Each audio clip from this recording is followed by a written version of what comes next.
안녕하세요. 용쌤입니다. 이제 챕터 2 이상시의 재현상하고 재해 방지 해가지고 주로 여기가 안전사고에 대한 그 원인하고 그다음에 대책 쪽에서 좀 많이 나오는 쪽입니다. 그쵸?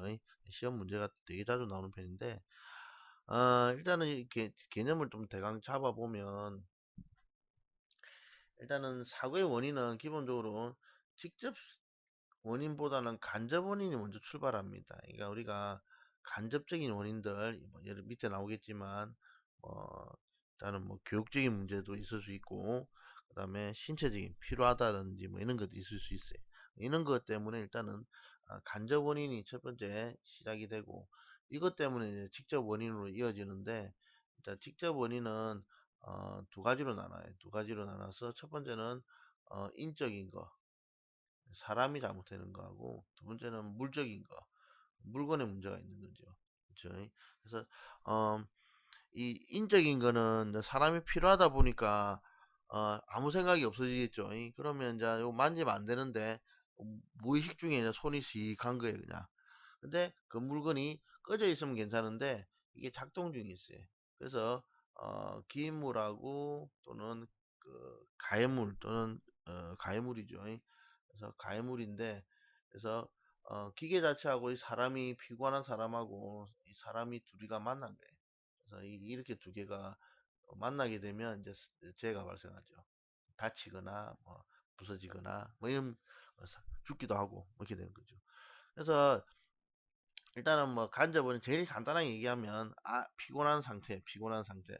사람이 피곤해요 하는데 피곤하면 좀 쉬어야 되는데 피곤하면 되는데 사람들이 그러니까 우리가 보통 쉬라고 하면 술 먹고 놀고 일하잖아요. 그럼 그게 쉬는 게 아니에요. 더 피곤한 거예요. 그렇죠? 쉴 때는 이제 아무것도 안 하고 그냥 집에서 그냥 멍 때리고 앉아서 있는 게 이게 진짜 쉬는 겁니다. 그래서 뭐 쉬라고 했더만 뭐 술 먹고 돌아다니고 이러면 쉬는 게 아니야. 여러분들 뭐 휴가를 맞아서 어딥니까? 뭐 수영장을 갔다든지 해수욕장을 갔다든지 뭐 이렇게 놀러 다니죠. 그럼 더 피곤해. 그는 쉬는 게 아니에요. 여러분들 진정한 쉰다는 뜻은 뭐예요? 그러면 지구에서 아무것도 안 하는 게 제일 쉬는 거예요. 그냥 몸과 마음도 아무것도 안 하고 그냥 멍 때리고 있는 게 진짜 쉬는 겁니다. 근데 이 사람 되게 피곤한 거야. 그러니까 어제까지 막 차를 갖다 12시간씩 몰고 막 응? 부산 해운대까지 갔다가 집으로 가고 있는 길이야. 그럼 당연히 피곤하겠죠. 그렇죠? 그래가지고 아침에 잠도 제대로 못 잔 상태에서 일어나서 이제 일하러 온 거예요. 그렇죠? 그때부터 이제 시작되는 거죠. 첫 번째 원인은 이제 간접 원인은 바로 피곤하다는 것이고 직접 원인은 이제 사람이 내 피곤하니까 어, 오늘 좀 쉴게요라고 얘기해서 일을 하지 말아야 되는데 예, 그러면 너 왜 피곤하냐? 그럼 너 일하지 말아라 라고 관리적인 면에서 이제 빼줘야 되겠죠. 그러니까 여러분도 뭐 회사 생활 해보신 분은 알겠지만 유독 피곤한 날이 있어요. 예, 그러면 그뭐 본인이 일부러 피곤하는 게 아니고 어쩔 수 없이 피곤하게 된 거는 얘기해가지고 오늘 내가 대든 일을 못하겠으니까 빼주세요 해서 관리적인 측면에서도 빼줘야 되는데 그런 것도 안 빼주고 이러면 그것도 뭐가 돼? 그것도 간접 원인이 되는 거예요. 간접 원인이. 무슨 말인지 알겠죠? 일을 하러 갔어. 이게 일을 하러 갔는데, 네, 몸이 피곤하니까, 아, 몸도, 행동도 좀 느려질 것이고, 뭐 이러다 보니 이제 문제 발생하는 거죠. 그러다 보니까, 평상시 같으면은, 뭐지, 뭐 안전화도 신고, 이렇게 뭐 안전도 하니까 그래야 되는데, 아는 거야. 그 인적인 거죠. 그러니까 본인이 부주의한 거죠, 부주의. 그쵸? 그럼 인적 원인이 발생한 거죠. 그죠? 어, 그 다음 또 하필이면 또 그날 따라서 이 기계 장치가 고장이 좀 있는 거예요. 고장이. 그러면 이제 그때부터 물적 원인이 발생인 거죠. 그래서 안 되네 이라고 평상시 같으면 기계를 끄고 들어가야 되는데 안 끄고 들어간 거예요. 뭐 그런 거라든지 뭐 이런 거에 의해서 기계랑 사람이 만나게 되면 그럼 뭐가 돼? 사람 손이 잘린다든지 뭐 이런 끔찍한 사고가 이어지겠죠. 뭐 이런 것들이 이제 우리가 알고 있는 제 원인이다 생각하시면 됩니다. 무슨 말인지 아시겠죠? 이거를 솔직히 되게 용어 자체가 좀 낯서서 그렇지 좀 아시는 분들은 회사 생활 해보신 분들은 한 번씩 다 들어봤을 거예요. 그쵸? 첫 번째 안전사고 발생 원인 및 재해 원인에 분류해가지고 이런 거는 이제 시험에 잘 나옵니다. 직접 원인하고 간접 원인을 나눕니다. 직접 원인은 뭐예요? 그러면 이제 사람이 잘못한 것은 불안정한 행동이죠. 그죠? 그러니까 하지 말라고 했는데 한 거예요. 또는 내가 생각 없이 그냥 그 행동을 한 겁니다. 그래서 보통 우리가 알 수 있는 게 보통 대표적인 게 우리가 뭐 부주의한 거라든지 실수 같은 거. 그죠? 이게 대표적인 게 우리가 부주의 같은 부주의 사람이 한 거죠. 실수 뭐 이런 것들이 주로 인적 원인에 속해요. 그래서 여기 나오는 잘못된 방법으로 장치를 운전하는 거라든지 그 다음에 부주의해서 또는 실수로 개인 보호구를 착용하지 않는다든지 그 다음에 장치를 끄지 않고 손을 넣는다든지 뭐 이런 거 이런 것들이 부주의 또는 실수가 됩니다. 사람이 잘못한 거죠. 또는 착오할 수도 있죠. 착오가 발생해가지고 내가 키 껐 줄 알았는데 안 껐네 뭐 이런 식으로 그죠. 그래서 뭐 그 외에는 뭐 접근하지 말라 했는데 가까이 간다든지 떨어지는 경우 그 다음에 안전장치 켜놓고 해야 되는데 피곤하니까 에이 안전장치도 안 켜고 그냥 한다든지 그 다음에 어, 뭐 사용 자체를 잘못한다든지 그죠. 그 잘못된 방법 장치 운전이 있고 뭐 그 다음에 위험물 같은 경우는 취급할 때 주의를 해야 되는데 안개도 지금 막 부주의하게 했으니까 그것도 들어가고 그 다음에 좀 이렇게 자세가 불안정한 상태 그죠? 어정쩡하게 앉아가지고 하다 보면 어떻게 넘어질 수도 있고 뭐 그런 거죠. 이게 불안정한 자세도 들어갈 수 있고 그 다음에 뭐 연락을 해야 되는데 서로 간에 말을 안 하고 하다 보니 그쵸 문제가 발생할 수도 있고 연락이 불충분 그쵸 그 다음에 뭐 그런 것들이 주로 인적인 원인이 됩니다.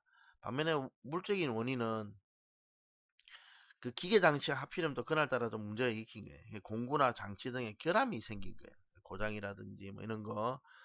그 다음에 화재나 폭발 위험이 있으면 주의를 해야 되는데 주의를 안 했기 때문에 원래 자체가 화재나 폭발 위험이 있는 물건들 그 다음에 충분하지 못한 경보 시스템이 방호 및 지지가 되어 있는 그러니까 말 그대로 접근을 차단할 수 있는 뭐 그런 걸 해놔야 되는데 안 해놔가지고 사람이 손이 닿았다든지 뭐 이런 거 그 다음에 어, 환경 자체가 안 좋은 상태 그 주의 여건이 그래서 뭐 기물이라든지 방호장치 복장 보호구 뭐 이런 걸 배치 같은 게 잘못됐다든지 뭐 그 다음에 일하는 순서가 잘못 공정상의 문제도 있을 수 있고 그 다음에 경계 표시 가지 마시오 선한데 이걸 이 간판이 부러진 거 가지고 간판이 떨어진 거예요.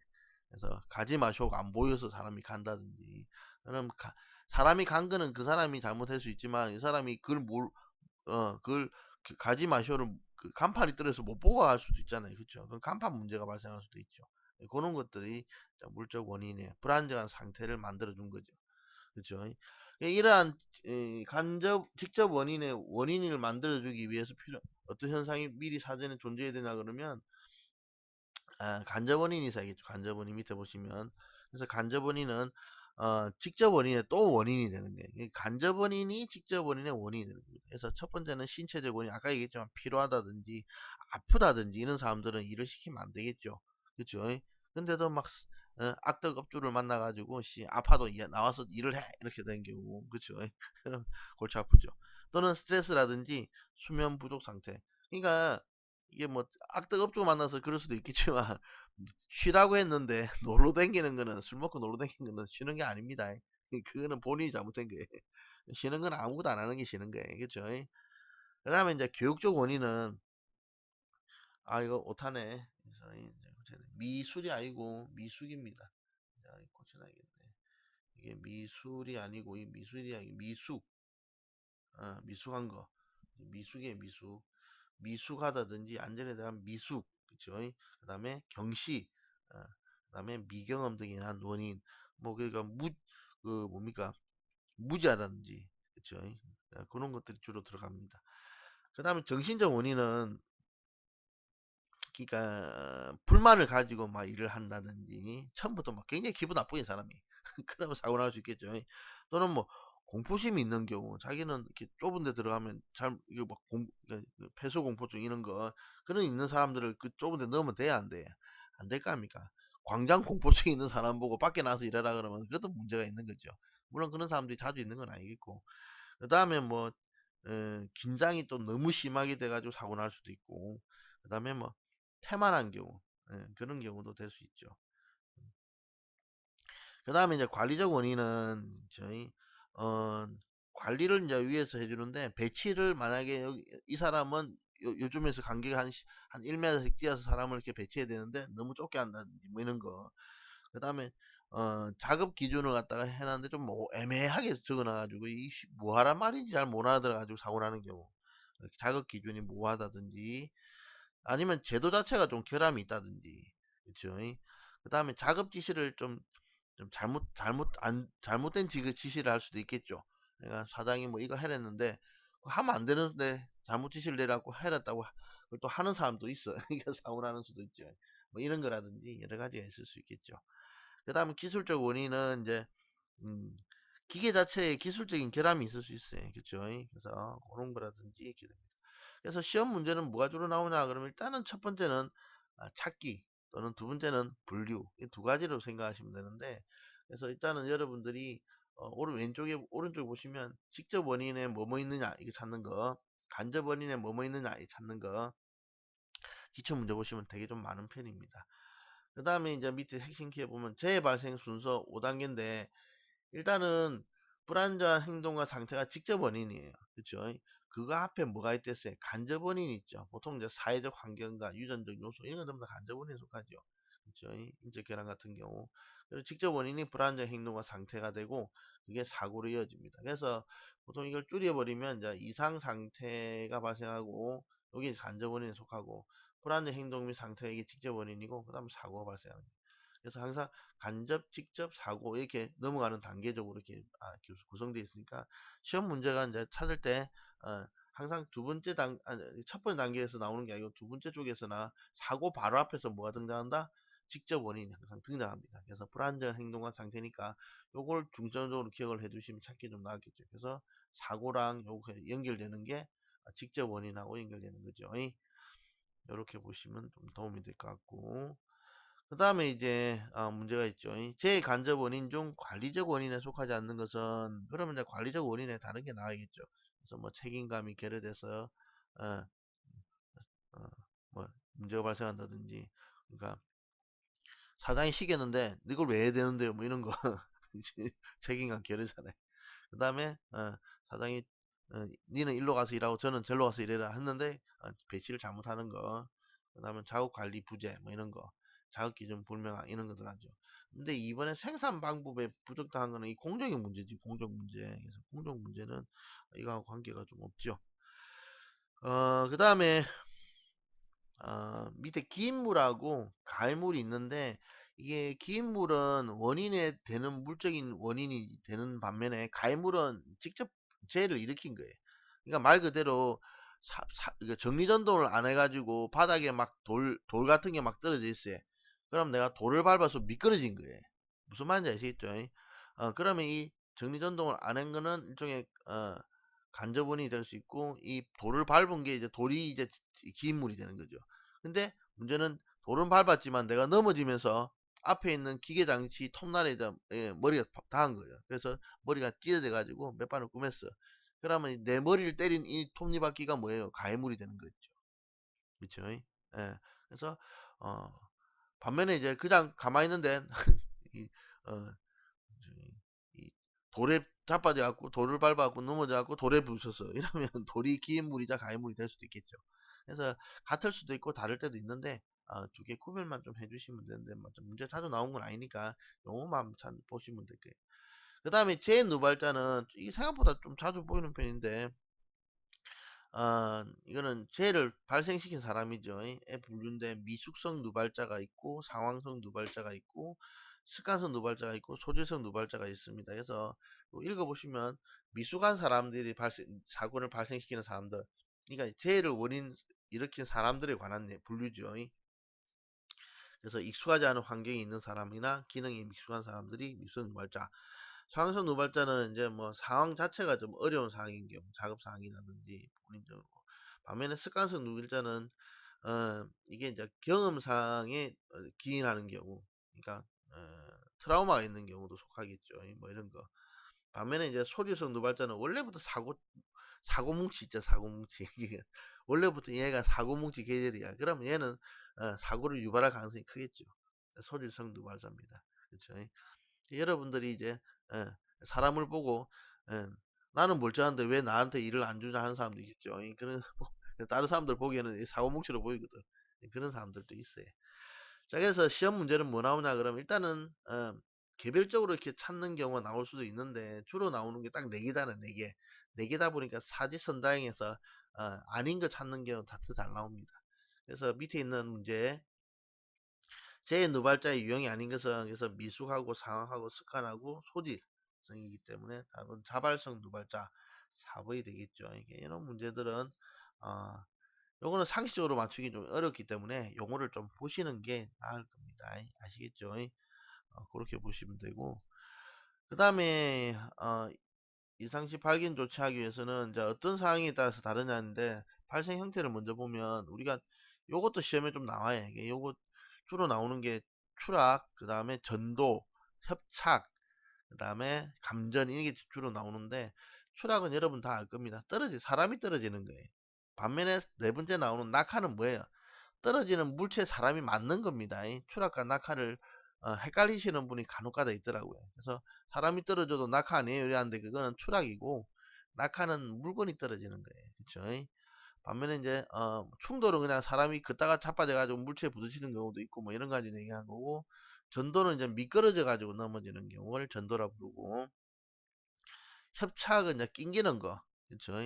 제일 많이 낑기는 게 뭐예요? 손이다, 손. 그쵸? 이게 제일, 그, 여러분, 기계들 만지면 알겠지만, 기계가 뭐가 위험하냐 그러면, 기계 힘이 되게 좋거든요.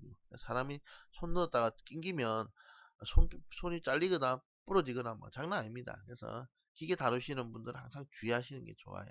안전관리는, 아무리 뭐 빨리 만들려 해도, 사람 다치면 말짱꽝인 거죠. 그쵸? 그 다음에 제일 쉬운 게 이제 감전이죠. 전기 나오면 다 감전밖에 없잖아요. 그렇죠. 그래서 밑에 있는 문제 승강기 보수 중에서 보면 카와 사람의 그러니까 이게 엘리베이터가 이게 자주 발생한다 해서 엘리베이터 제일 많이 발생하는 사고는 뭐냐 그러면 이 추락하고 그 다음에 협착입니다. 엘리베이터 쪽에서는. 그래서 시험 문제도 추락하고 협착이 잘 나오는데 사람이 낑긴 거예요. 낀 거. 벽 사이에 건물하고 엘리베이터 카하고 사이 낑긴 거죠. 답은 협착 이렇게 됩니다. 그렇죠? 구분할 수 있겠죠. 예. 그 다음에 이러한 것을 위한 긴급 조치는 뭐예요? 그러면 사람이 다치게 되면 제일 먼저 인공호흡에 그죠? 응급처치를 먼저 해야 되겠죠. 그래서 그첫 번째 관찰은 뭐냐면 어디 다친지를 알아야 될 거 아닙니까? 누가 다친지를 봐야 되고 그래서 눈으로 보고 시작하지요. 어디 다쳤더라? 뭐 이거. 그 다음에 긴급처치하고 의식불명이면 기도를 확보. 그래서 우리 응급조치 배우신 분은 아마 알 겁니다. 그 다음에 호흡을 멈췄을 때는 인공호흡하고 심폐소생술을 실시하는 거 이렇게 되는 거고 재해 발생 시 긴급조치 순서는 자 일단은 제일 먼저 뭐 해야 돼요 그러면 기계를 멈춰야 돼. 기계에 사람이 낑겼는데 기계도 안 끄고 사람을 끄집어낼 수는 없잖아요. 그렇죠? 무조건 기계는 끄고 응급조치에 들어가는 겁니다. 그래서 여러분들이 현장 보조는 항상 마지막 단계에서 존재하는 겁니다. 그렇게 이해를 해주시고 여기 나오죠. 그래서 여러분들이 항상 무조건 기계를 먼저 끄야 돼. 그 다음 뭐 하는데요? 사람을 살려야 되죠. 그렇죠? 그 다음 맨 마지막이 현장 보존입니다. 그래서 관계도 보시면 알겠지만 무조건 기계 끄고 사람부터 살리자.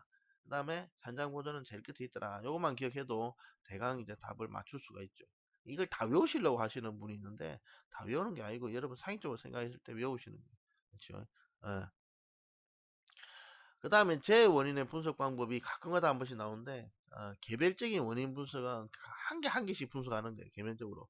그래서 보통은 이제 재해가 특수한 재해 같은 경우는 여러 개를 함께 붙이지 않죠. 왜냐하면 그런 사고가 자주 발생하는 게 아니니까 특수한 재해라든지 중대재해 규모가 크니까 다른 거와 같이 할 필요가 없어요. 그것만 자체만으로도 충분히 원인 분석이 될 정도의 중대한 재해 되는 거죠. 이런 것만 하고 반면에 통계적인 거는 한 개가 아니고 여러 재들을 갖다가 합쳐가지고 분석을 합니다. 그래서 뭐 그래프를 그린다든지 그래서 뭐 그래프가 파레토도를 그린다든지 크로즈도를 그린다든지 관리도를 그린다든지 해서 뭐 그래프도 그리고 뭐 맞죠? 그런 식으로 분석을 하는 게 주로 목적입니다. 그래서 주로 이제 통계적인 거는 어, 사, 그, 재 하나하나를 아니고 재를 여러 개 묶어서 하는 경우 그렇게 구별해 주시면 좀 답 찾기가 좀 나을 거예요. 그 다음에 뭐 재해 발생 시 조치 순서는 재해가 발생했는데 그러면 이제 긴급 조치부터 하고 긴급 조치 다 끝난 다음에 이제 뭐예요? 현장 보존까지 다 돼 있겠죠. 그때 이제 원인을 조사하고 원인을 분석해서 대책을 수립한 다음에 실시하는 거죠. 그 다음 마지막에 피드백, 평가가 들어갑니다. 평가가 피드백의 개념상. 그 다음 참고로 이제 통계적 재분류에 들어갔을 때 우리가 보통 사람이 죽는 사망사고가 제일 크고, 그 다음에 사람이 전혀 다치지 않는 무상해 또는 경미상해 해가지고 있고, 그 다음에 이제 나오는 게 많이 다친 중상해냐, 조금 다친 경상해냐, 이렇게 들어갑니다. 그래서 요거 왼쪽에 나오는 통계적 재분류 이것도 한 번씩 보시고, 딱 네 개죠. 네 개면 이제 뭐가 발생하냐 그러면 사지선다행에서 네 개 참 좋은 거라 하잖아요. 그렇죠? 그런 식으로 분류하는 게 나옵니다. 그 다음에 이제 대책 수립에 들어가기 전에 이제 예방 원칙에서 하일리의 그 법칙이 나와요. 그래서 우리가 오른쪽에 보시면 1대 29대 300 해가지고 보통 한 번의 대형 사고가 발생하기 위해서는 29번의 작은 사고가 발생하고 300번의 사소한 징후가 발생합니다. 그러니까 우리가 일상생활에 사소한 징후가 한 300건까지 4일 동안에 아무런 생각이 없이 일을 하면 안 된다는 얘기예요. 무슨 말인지 알겠죠? 사소한 징후가 생긴다는 얘기는 좀 있으면 큰 사고로 발생할 수 있다는 것을 고려해야 된다는 거죠. 그래서 보통 조그만 실수가 나오거나 조그만 이거 나올 때 보통 아이 그 정도는 괜찮아 넘어가 이렇게 자꾸 넘어가다 보면 그게 이제 좀 큰 사고가 발생해서 29번으로 이제 생기고, 그 사고가 생겼는데도 그냥 쉬쉬 해가지고 넘어가죠. 사고 생겼는데도 그냥 쉬쉬하고 넘어가는 경우 그게 이제 큰 사고로 이어집니다. 그렇죠? 그래서 우리가 큰 사고가 발생할 때는 만약에 뭐 성수대교 붕괴다 이런 사고들도 자세히 보면 알겠지만 그 전에 뭐 성수대교 뭐 저희 그 점검 나가는 거 점검을 자주 안 나간다든지 대강 점검한다든지 이런 게 막 쌓이는 거예요. 예. 그 정도 오래 기간 동안 그거 갖다가 우리가 밑에 뭐 교각이 나가서 흔들림이 발생하고 금이 갔고 이런 게 나올 건데 그런 걸 다 넘어가 버린 거예요. 그러다 보니까 이제 한 방에 큰 사고가 발생하는 거죠. 무슨 말인지 아시겠죠? 그래서 사고가 날 것 같으면 이게 이제 윗사람들의 마음가짐인데 사장님이나 이런 사람들이 그런 것에 대해서 꼼꼼한 지식을 가지고 있으면 사고가 잘 안 나는데, 물론 실제로 일하는 사람들도 그런 쪽으로 이제 이거 위험할 것 같은데요. 그러니까 대표적인 게 저번에 사무실 같은 경우에 탄내가 난다고 그래서 탄내가. 그 탄내가 나면 어떻게 돼? 그 탄내가 어디서 나는지 찾아야 될 거 아닙니까? 그쵸? 근데 찾다가 그냥 결국은 찾았어. 화장실 위에 나오는 전등에서 타는 냄새 나더라고요. 그럼 뭐 해야 돼? 예. 뭐 단장 화장실에 불 끄면 불편하니까 그냥 일단은 탄내만 나지 뭐 불은 난 거 아니니까 그냥 씁시다. 이렇게 이래 가는 수가 있겠죠. 이러면 진짜 위험한 거죠. 그쵸? 탄내 나고 그러면 당연히 위에서 전기선이 탄 것이면 다 빼가지고 교체를 하든지 아니면 아예 끊어놓든지. 예. 근데 끊어오면 또 뭐가 돼? 어두우니까 또 사람이 자빠질 수 있겠죠. 그럼 또 거기에 대한 대책을 갖다 임시로 조명을 설치해 놓고 그걸 빨리 교체를 해야 되죠. 예, 이런 것들이 빨리빨리 안 해주면 이제 큰 사고 발생하는 거죠. 어두워가지고 다른 거 하다가 또 사고 생기고 그쵸? 사고가 연쇄적으로 막 생깁니다. 이거 말고는 또 뭐 있냐 그러면 버드의 할리 법칙은 좀 고전 이론에 속하고 버드의 사고도 있어. 버드의 법칙도 있는데 버드 아저씨는 1대 10대 1대 10대 또 뭐지 30대 6배 이렇게 돼서 30대 6배 이렇게 나와요. 이렇게 나오는 게 있어요. 이거는 뭐냐 그러면 600번의 무상해의 무사고, 그러니까 피해는 없는데 좀 사고가 나는 거예요. 그래서 600번씩 사고가 나게 되면 그 안에 사람은 다치지 않지만 물적인 손실이 발생하는 무상해 사고도 한 30번이 발생해요. 그럼 그 와중에 이제 사람이 가볍게 다치는 경상해가 한 10번 발생하고, 그러면 아주 크게 다치는 중상해가 한 번 발생할 수 있는 거죠. 아까 하일리 법칙과 유사하죠. 단지 이제 초점이 이제 우리는 사고 자체 뭐랄까요, 그 결함이라든지 이런 것 때문에 연쇄적으로 발생하는 도미노 이론에 가깝고, 반면에 이제 버드 이론은 이제 뭐 제어의 부족이라든지 뭐 이런 거 뭐 그런 식으로 나왔었죠. 69년도에 아마 버드 이론이 나온 거로 제가 어디서 봤어요. 그래서 예, 그렇게 생각하시면 됩니다. 뭐 그까지 뭐 외울 건 아닌데 일단은 혹시나 할리 법칙과 버드 법칙은 여러분이 살아가면서도 도움이 될 거니까 생각을 하면서도 항상 기억을 해주면 되죠. 자, 그래서 제어 예방의 4원칙 해가지고 이것도 시험에 잘 나와요. 그래서 저도 한 번씩 틀리는 문제인데 희한하게 보기 나오면 순간적으로 착각해가지고 엉뚱한 답을 쓰는니다. 그래서 이게 되게 문제 어렵게 나옵니다. 생각보다 이거 잘 보셔야 됩니다. 손실 우연의 법칙 해가지고 손실 형태와 크기는 우연적으로 발생하는 우연적입니다. 이게 사람이 이게 계산을 못해 솔직히. 이 정도 발생할 것이다 이런 게 자체가 의미가 없는 거예요. 그 다음에 원인 계기의 원인에서 여러 가지 원인이 연쇄적으로 발생합니다. 아까 얘기했지만 300번의 사소한 징후가 결국은 다발적으로 발생하는 게 원인이지 한 가지 원인에서 하나가 발생하는 이런 경우는 없다는 얘기죠. 그 다음에 예방 가능의 원칙은 항상 재해는 예방이 가능한 거예요. 300번의 사소한 징후를 일일이 다 뭡니까 예방을 했으면 한 번의 대형 사고로 이어지지 않는다는 거죠. 그렇죠?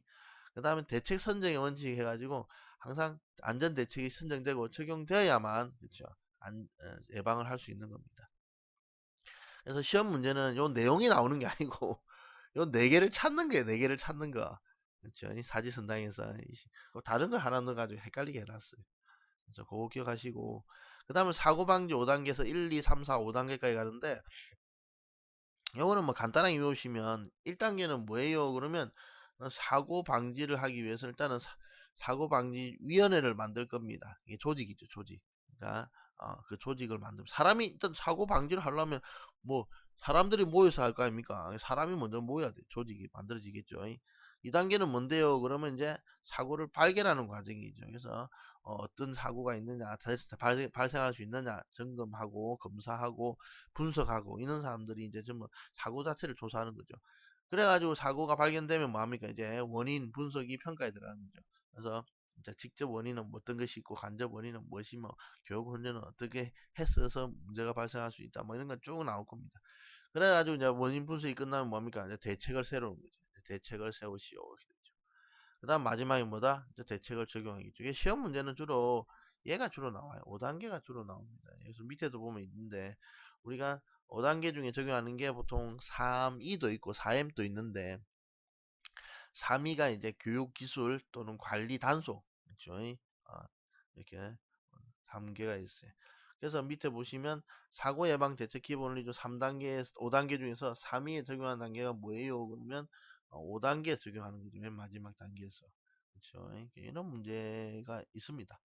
그래서 한 번씩 보시고 그 다음에 재조사의 목적으로 가장 거리가 먼 거는 뭡니까? 그러면 재해 알맞은 시정책을 강구 대책 조사를 하는 이유는 뭐예요? 어차피 재해 발생했는데 조사해서 뭐예요가 아니고 조사를 함으로써 그런 재해가 또 발생하는 것을 막아야 될 거 아닙니까? 그죠? 그래서 재해 알맞은 시정책을 강구하고 그 다음에 그 3번에 보시면 동종제음이 유사재 재발을 방지하는 거. 아까 얘기했지만 이게 주목적이라 했죠. 한 번 실수는 발생할 수 있어요. 근데 같은 실수를 반복하는 거는 제일 사람이 제일 못난 사람이랬죠. 여러분 역사를 반복한다는 말 자주 쓰잖아요.